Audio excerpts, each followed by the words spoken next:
ফরিদপুরের ভাঙ্গায় বিয়ের প্রলোভনে শারীরিক সম্পর্কে অন্তঃসত্ত্বা হয়ে পড়া ৩৫ বছর বয়সী নারীকে বিয়ে না করায় ভাঙ্গা থানায় ধর্ষণের অভিযোগে মামলা হয়েছে। অভিযুক্ত ওই যুবককেই গ্রেপ্তার করেছে পুলিশ। অভিযুক্ত ওই যুবকের নাম আরি শিকদার, তার বয়স ২৪ বছর। তিনি ভাঙ্গা পৌরসভার হুগলাকান্দি গ্রামের বাসিন্দা। তবে বর্তমানে আরিফ মনসুরাবাদ গুচ্ছগ্রামে বসবাস করেন। থানায় করা মামলায় ওই নারী অভিযোগ করেন, বছর খানেক আগে ওমানে প্রবাসী হিসেবে থাকাকালীন মোবাইলে আরিফের সঙ্গে যোগাযোগ হয় তার। এরপর নিয়মিত কথা হতো তাদের। ওই সম্পর্ক প্রেমের রূপ নেয়। কিছুদিন পরে তাকে বিয়ে করার আশ্বাস দিয়ে বাংলাদেশে আসতে বলেন আরিফ। ১ বছর আগে তিনি দেশে আসেন। বিয়ের কথা বলে তার কাছ থেকে ২ লাখ টাকাও হাতিয়ে নেন আরিফ। তাছাড়া একাধিকবার মনসুরাবাদ গুচ্ছগ্রামে নিজের বাড়িতে নিয়ে একাধিকবার শারীরিক সম্পর্ক করেন। এরপর বিয়ের কথা বললে আরিফ কালক্ষেপণ করতে থাকেন। ওই নারী আরও অভিযোগ করেন, এর মধ্যে শরীরে পরিবর্তন দেখা দিলে একটি বেসরকারি হাসপাতালে পরীক্ষা নিরীক্ষা করান। চিকিৎসক তাকে ৪ মাসের অন্তঃসত্ত্বার কথা জানান।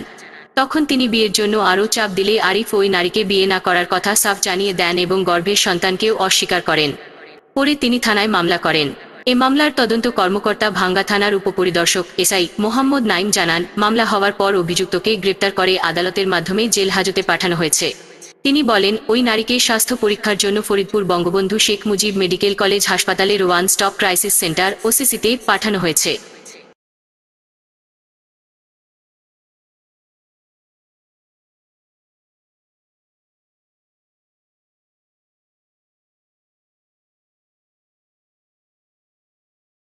তার স্ত্রী ও ১ সন্তান রয়েছে।